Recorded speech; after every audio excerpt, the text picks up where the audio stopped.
आप आईपीओ से पैसा क्यों नहीं कमा पाए हो और क्यों नहीं कमा पाओगे, चलिए जानते हैं। जब कोई आईपीओ आता है तो उसकी हाइप आसमान में होती है। सोशल मीडिया पर, न्यूज चैनल्स में हर जगह उसी आईपीओ की चर्चा हो रही होती है। इसे देखकर रिटेल इन्वेस्टर्स उस आईपीओ में इन्वेस्ट कर देते हैं और उसमें से 90% से ज्यादा रिटेल इन्वेस्टर्स अपना लॉस कर लेते हैं, क्योंकि आईपीओ के टाइम पर कंपनी की वैल्यूएशन बहुत ज्यादा हाई होती है। लोगों को उस कंपनी से एक्सपेक्टेशंस भी बहुत ज्यादा हाई होती है और ज्यादातर केस में कंपनी एक्सपेक्टेशंस जितने रिटर्न्स और रिजल्ट नहीं दे पाती है। आईपीओ में कंपनी अपनी बेस्ट इमेज दिखाती है, चाहे फिनेंशियल्स की बात हो, ग्रोथ स्टोरी की बात हो या फिर ब्रांड वैल्यू की बात हो। लोगों को लगता है कि कंपनी पैसा रेज करने के लिए आईपीओ लाती है, लेकिन बात तो ये भी सच है कि प्रमोटर्स को एग्जिट मिल सके इसलिए भी आईपीओ लाया जाता है। कंपनी आईपीओ तभी लाती है जब उन्हें अपनी वैल्यूएशन पीक पर लगती है, ताकि इसके चलते प्रमोटर्स को ज्यादा से ज्यादा प्रॉफिट हो सके। उस पीक पर प्रमोटर्स अपनी होल्डिंग्स बेच रहे होते हैं और रिटेल इन्वेस्टर्स वहां एंटर हो रहे होते हैं। ज्यादातर आईपीओज अपनी लिस्टिंग डे से 6 महीने के बाद भी अपनी लिस्टिंग प्राइस से नीचे ही ट्रेड हो रहे होते हैं और आईपीओ लिस्ट होने के बाद 6 महीने के बाद जो प्राइस होता है वो रियलिटी दिखाता है, क्योंकि उस टाइम तक हाइप और फोमो तो जा चुका होता है। रिटेल इन्वेस्टर्स को फोमो और हाइप दिखाकर आईपीओ में एंटर कराया जाता है और उसी टाइम पर इंस्टीट्यूशंस क्वाइटली एग्जिट कर रहे होते हैं। जब तक आईपीओ आता है तब तक बड़े प्लेयर्स स्मार्ट मनी पैसा बना चुके होते हैं और ये बड़े प्लेयर्स हैं एंजल इन्वेस्टर्स, वेंचर कैपिटलिस्ट और प्राइवेट इक्विटी प्लेयर्स। इन लोगों के लिए आईपीओ इनकी एग्जिट का एक माध्यम होता है। ये कंपनी में इन्वेस्ट तब करते हैं जब वो कंपनी इन्हें चीप प्राइसेस में मिल रही होती है और ये एग्जिट करते हैं आईपीओ लिस्टिंग के बाद, जब हाइप और फोमो के चलते शेयर का प्राइस अपने पीक पर होता है। सो इन लोगों के लिए आईपीओ एक एग्जिट प्लान है, जबकि रिटेलर्स के लिए आईपीओ एक एंट्री पॉइंट है। आईपीओ के टाइम पर कंपनी की वैल्यूएशन को आर्टिफिशियली इन्फ्लेट करके दिखाया जाता है। फॉर एग्जाम्पल, अगर कंपनी 100 करोड़ रुपए कमा रही है तो उस कंपनी को 10,000 करोड़ रुपए की वैल्यू दे दी जाती है, सिर्फ इसलिए क्योंकि उस शेयर्स के मार्केट में बहुत ज्यादा डिमांड है। और जबकि ये डिमांड रियल तो बिल्कुल भी नहीं होती है, ये तो हाइप और मार्केटिंग से बनाई जाती है। प्रमोटर्स और आईपीओ इन्वेस्टर्स के शेयर्स पे एक लॉक इन पीरियड भी होता है, जो कि नॉर्मली 3 से 6 महीने का होता है। आईपीओ लिस्टिंग के बाद जब ये टाइम पूरा हो जाता है, उस टाइम पर इनमें से कुछ लोग एग्जिट करने की सोचते हैं, जिसके चलते मार्केट में उस शेयर की सप्लाई बढ़ जाती है और सप्लाई बढ़ने से प्राइस गिर जाते हैं। ये देखा गया है कि आईपीओ लिस्टिंग के बाद उस कंपनी में बड़े करेक्शंस ये लॉक इन पीरियड खत्म होने के बाद ही आते हैं। आईपीओ में लोग सिर्फ इमोशंस के बेसिस पर ही इन्वेस्ट कर देते हैं, जबकि लॉजिक्स को वो इग्नोर कर देते हैं। आईपीओ एक ब्लाइंड डेट जैसा है, आपको उसका सिर्फ पॉजिटिव साइड ही दिखाया जाता है, आपको उसका बेस्ट वर्जन ही दिखाया जाता है, जबकि आपको ओरिजिनल पर्सनैलिटी तो बाद में समझ आती है। और सब्सक्रिप्शंस भी एक ट्रैप है।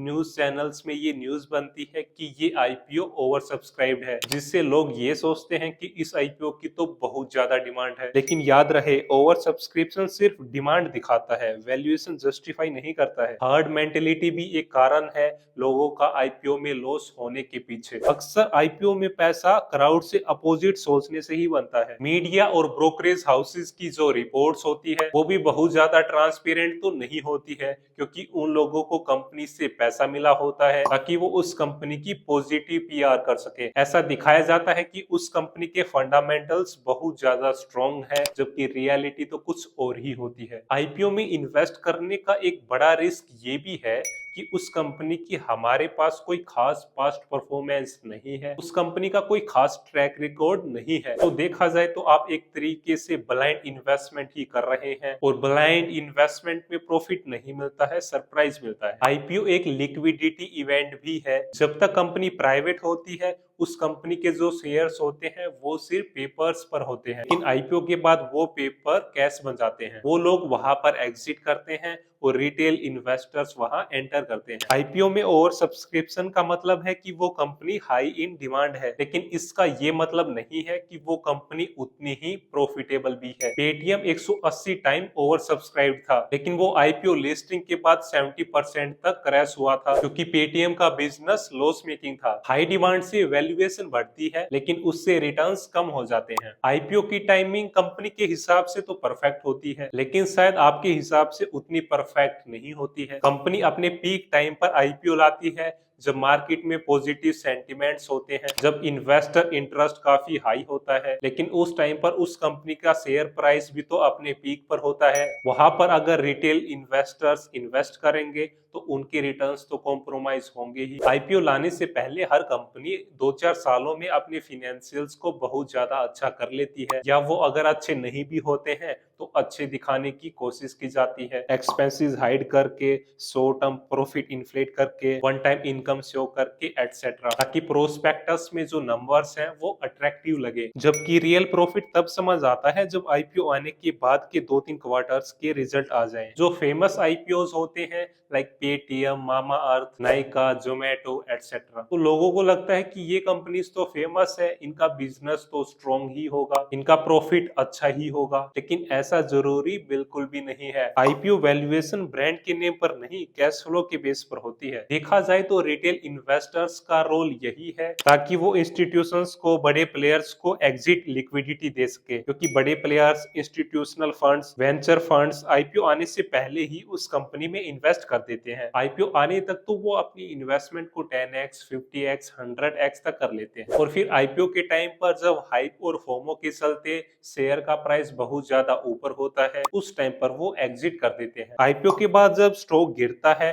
तब रिटेल इन्वेस्टर्स कहते हैं हम तो लॉन्ग टर्म इन्वेस्टर हैं। अरे भाई, तुम लॉन्ग टर्म इन्वेस्टर नहीं हो, तुम एक ट्रैप्ड इन्वेस्टर हो। लॉन्ग टर्म इन्वेस्टर आप तब होते जब उस कंपनी के फंडामेंटल्स बहुत ज्यादा स्ट्रॉन्ग होते, और ज्यादातर लोग तो हाइप और फोमो के चलते ही एक आईपीओ में इन्वेस्ट करते हैं। आईपीओ आने के 6 महीने बाद ही प्राइस नॉर्मलाइज होता है और तभी रियल प्राइस विजिबल होता है। हमें प्राइस की बजाय प्रमोटर को फॉलो करना चाहिए। अगर प्रमोटर अपने स्टॉक को कम कर रहा है, इट मीन्स वो अपने बिजनेस को लेकर कॉन्फिडेंट तो बिल्कुल नहीं है, लेकिन अगर वो अपने स्टेक्स को बढ़ा रहा है, इट मीन्स वो अपने बिजनेस को लेकर काफी ज्यादा पॉजिटिव है। रियल वेल्थ सेकेंडरी मार्केट में है, आईपीओ में नहीं। जितने भी बिलियनियर स्टॉक मार्केट से बने हैं वो आईपीओ से नहीं बने हैं, सेकेंडरी मार्केट में इन्वेस्ट करने से बने हैं, पोस्ट लिस्टिंग इन्वेस्टिंग से ही बने हैं। अगर कोई इन्फ्लुएंसर, कोई न्यूज चैनल किसी आईपीओ की तारीफ कर रहा है तो आप खुद से ये सवाल पूछो कि इसके पीछे उसका क्या इंटरेस्ट है, क्या तारीफ करने के लिए उसे पैसा मिला है, उसका हिडन बेनिफिट क्या है, आप ये देखो। तभी आप ये देख पाओगे कि वो जो बोल रहा है वो कितना ज्यादा जेन्युइन है। जैसे ब्रोकर्स को कमीशन मिलता है, कंपनीज को पैसा मिलता है, मीडिया को व्यूज मिलते हैं, इसलिए भी वो गलत आईपीओ की तारीफ कर सकते हैं। अच्छा आईपीओ अक्सर वो होता है जिसके बारे में ज्यादा बातचीत नहीं हो रही होती है। मार्केट रिवॉर्ड देता है कॉन्ट्रेरियंस को, फॉलोअर्स को नहीं। आप किसी आईपीओ में इन्वेस्ट करने से पहले खुद से ये सवाल पूछो कि अगर ये कंपनी पहले से ही लिस्टेड होती